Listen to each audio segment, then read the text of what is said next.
Hello aspirants, welcome back to India for IAS. ಕನ್ನಡದಲ್ಲಿ current affairs ಅನ್ನ ಪ್ರಸ್ತುತಿಪಡಿಸುವ ಸರಣಿಗೆ ನಿಮ್ಮೆಲ್ಲರಿಗೂ ಸ್ವಾಗತ. ನಾನು ಶಿವಲಿಂಗಯ್ಯ.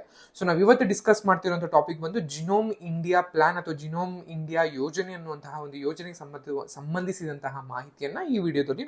ಸೊ ಮೊದಲಿಗೆ ಕಾಂಟೆಕ್ಸ್ಟ್ ಅಥವಾ ಏನಕ್ಕೆ ಸುದ್ದಿನಲ್ಲಿತ್ತು ಅಂತ ನೋಡೋದಾದ್ರೆ, ಇತ್ತೀಚೆಗೆ ನಮ್ಮ ದೇಶದ ಪ್ರಧಾನಮಂತ್ರಿಗಳಾದಂತಹ ನರೇಂದ್ರ ಮೋದಿ ಅವರು ಸೊ ಈ ಜಿನೋಮ್ ಇಂಡಿಯಾದ ಏನು ಡೇಟಾ ಇದೆ ಅದನ್ನ ರಿಲೀಸ್ ಮಾಡಿದ್ರು. ಸೊ ಅದರಿಂದಾಗಿ ಅದ್ರ ಜೊತೆಗೆ it will help develop precision medicines ಅಂತ ಹೇಳೋದ್ರ ಮೂಲಕ, ಅಂದ್ರೆ ಯೂಶಲಿ ಏನಿದೆ ಇಂಡಿಯನ್ ಬಯೋಲಾಜಿಕಲ್ ಡೇಟಾ ಸೆಂಟರ್ಸ್ ಏನಿದೆ ಅಲ್ಲಿ ಈ ಡೇಟಾವನ್ನು ಸಂಗ್ರಹಣೆ ಮಾಡಲಾಗಿದೆ.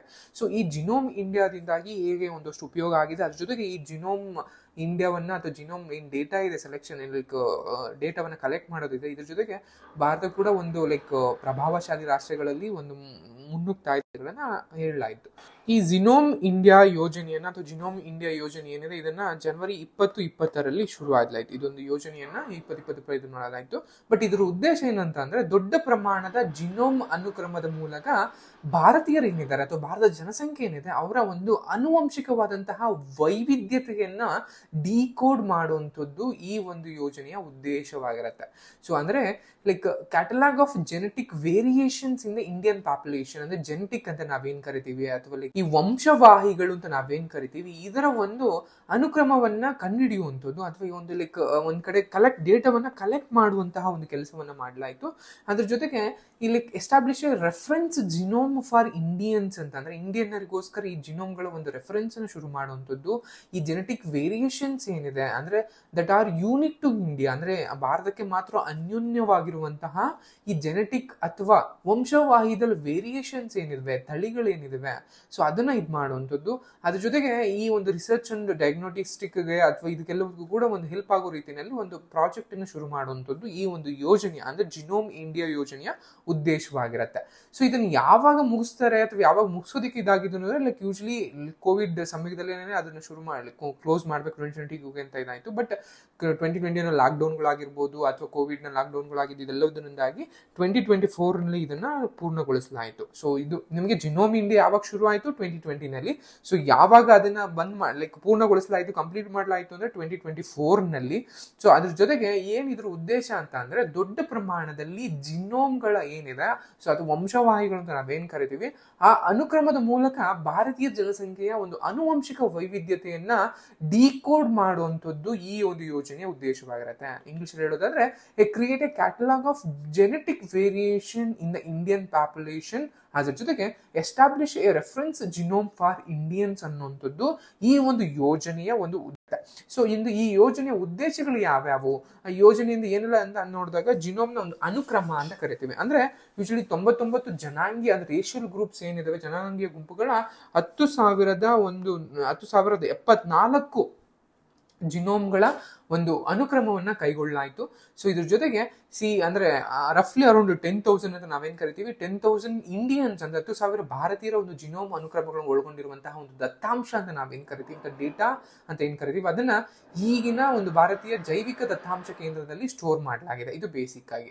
ಸೊ ಇದ್ರ ಜೊತೆಗೆ ಡೇಟಾ ಬೇಸ್ ರಚನೆಯನ್ನ ನೋಡೋದಾದ್ರೆ, ಸಂಶೋಧಕರಿಗೆ ರಿಸರ್ಚರ್ಸ್ ಏನಿರ್ತಾರೆ, ಸ್ಕಾಲರ್ಸ್ ಏನಿರ್ತಾರೆ, ಸೊ ಅವ್ರಿಗೆ ಹೆಲ್ಪ್ ಆಗೋ ರೀತಿಯಲ್ಲಿ ಒಂದು ಆನುವಂಶಿಕ ಅಂದ್ರೆ ಜಿನೋಮ್ ಬೇಸ್ಡ್ ಡೇಟಾ ಏನಿದೆ ಅದನ್ನ ಸ್ಥಾಪನೆ ಮಾಡುವಂಥದ್ದು, ಅವರಿಗೆ ಅದನ್ನ ಲಭ್ಯತೆ ಮಾಡುವಂಥದ್ದು ಇದಾಗಿರುತ್ತೆ.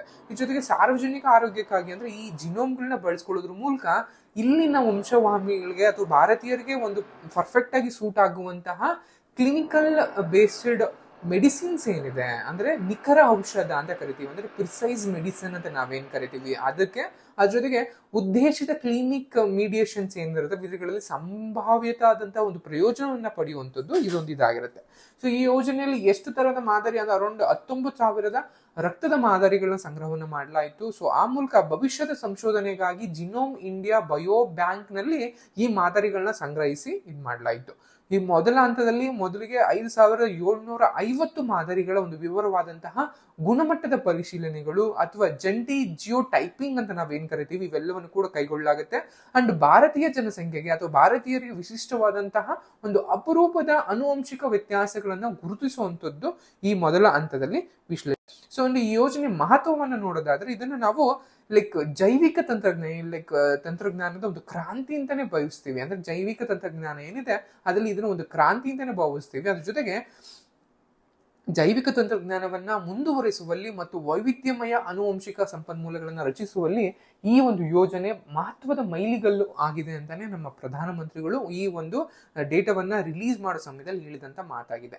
ಸೊ ಸಾರ್ವಜನಿಕ ಆರೋಗ್ಯದ ಮೇಲೆ ಯಾವೆಲ್ಲ ಪ್ರಯೋಜನವನ್ನು ಬೀಳುತ್ತೆ ಅಂತ ನೋಡೋದಾದ್ರೆ, ಸೊ ಈ ಭಾರತೀಯರು ಎಕ್ಸ್ಕ್ಲೂಸಿವ್ ಆಗಿ ಭಾರತೀಯರು ಅನ್ನೋ ಸವಾಲುಗಳನ್ನು ಎದುರಿಸ್ತಾ ಇರುವಂತಹ ಏನು ಲೈಕ್ ಆರೋಗ್ಯ ಸಮಸ್ಯೆಗಳಿದಾವೆ ಅದಕ್ಕೆ ವರ್ಧಿತವಾದಂತಹ ಒಂದು ಲೈಕ್ ತಂತ್ರಜ್ಞಾನವನ್ನ ಅಥವಾ ವರ್ಧಿತವಾದಂತಹ ತಿಳುವಳಿಕೆ ಅಥವಾ ನಾಲೆಡ್ಜ್ ಅನ್ನ ನೀಡುತ್ತೆ ಅನ್ನುವಂಥದ್ದು. ಅಂಡ್ ಭಾರತೀಯರಿಗೆ ಅನುಗುಣವಾಗಿ ನಿಖರವಾದಂತಹ ಒಂದು ಔಷಧಿಗಳನ್ನ ಡೆವಲಪ್ ಮಾಡ್ತಾರೆ, ಅಭಿವೃದ್ಧಿಯನ್ನು ಗೊಳಿಸಲಾಗತ್ತೆ ಸೊ ಅನ್ನುವಂತಹ ಒಂದು ಮಹತ್ವವನ್ನು ಕೂಡ ನಾವು ನೋಡ್ತಾ ಬರ್ತೀವಿ. ಅಂಡ್ ಆರ್ಥಿಕ ಪರಿಣಾಮವನ್ನು ನೋಡೋದಾದ್ರೆ ಭಾರತದ ಒಂದು ಜೈವಿಕ ತಂತ್ರಜ್ಞಾನ ಏನಿದೆ ಅದು ಬೆಳವಣಿಗೆ ಏನಿದೆ ಇದು ಯೂಶಲಿ 10 ಬಿಲಿಯನ್ ಇಂದ $150 ಬಿಲಿಯನ್ ಗಳಿಗೆ ಬೆಳೀತಾ ಇದೆ. ಅಂಡ್ ಭಾರತವನ್ನ ಜಾಗತಿಕ ಔಷಧಿ ಕೇಂದ್ರವನ್ನಾಗಿ ಭಾರತದ ಒಂದು ಸ್ಥಾನವನ್ನ ಬಲಪಡಿಸುತ್ತೆ ಅನ್ನುವಂಥದ್ದು ಈ ಯೋಜನೆಯ ಒಂದು ಮಹತ್ವವಾಗಿರುತ್ತೆ. ಸೊ ಇದ್ರ ಜೊತೆಗೆ ಒಂದೆರಡು ಒಂದೆರಡು ಟರ್ಮ್ಗಳನ್ನ ಯೂಶಲಿ ನಮ್ಮ ಪ್ರಧಾನಮಂತ್ರಿಯವರು ರಿಲೀಸ್ ಮಾಡ್ಬೇಕಾದ್ರೆ ಹೇಳ್ತಾರೆ. ಅದು ಯಾವುದು ಅಂತ ಅಂದ್ರೆ, ಇಡೀ ಜಾಗತಿಕ ಸಮಸ್ಯೆಗಳ ಪರಿಹಾರಕ್ಕಾಗಿ ಇಡೀ ಜಗತ್ತು ಭಾರತವನ್ನ ನೋಡುತ್ತಿದೆ, ಇದು ಭವಿಷ್ಯದ ಪೀಳಿಗೆಗೆ ಜವಾಬ್ದಾರಿ ಮತ್ತು ಅವಕಾಶ ಎರಡನ್ನೂ ನೀಡುತ್ತದೆ ಅನ್ನುವಂತಹ ಮಾತನ್ನ ನಮ್ಮ ಪ್ರಧಾನಮಂತ್ರಿಗಳು ಹೇಳಿದ್ದಾರೆ. ಸೊ ಇದಿಷ್ಟು ಸಂಬಂಧಪಟ್ಟಂತ ಮಾಹಿತಿ. ಸೊ ಜಿನೋಮ್ ಅಂದ್ರೆ ಯೂಶಲಿ ವಂಶವಾಹಿಗಳೇನಿರುತ್ತೆ ಅಂದ್ರೆ ಭಾರತೀಯರಿಗೆ ಇರುವಂತಹ ಏನು ವಂಶವಾಹಿಗಳಿದಾವೆ ಇದನ್ನ ಡೇಟಾವನ್ನ ಒಂದು ಕಡೆ ಸೆಗ್ರಿಗೇಟ್ ಮಾಡಿ ಒಂದು ಕಡೆ ಕಲೆಕ್ಟ್ ಮಾಡಿ ಇಡುವಂತಹ ಯೋಜನೆಯ ಈ ಒಂದು ಜಿನೋಮ್ ಇಂಡಿಯಾ ಪ್ರಾಜೆಕ್ಟ್ ಯೋಜನೆ ಆಗಿರುತ್ತೆ. ಸೊ ಇದಿಷ್ಟು ಈ ವಿಡಿಯೋ ಮಾಹಿತಿ ಎಂಡ್ ಮಾಡ್ತಾ ಇದ್ದೀವಿ.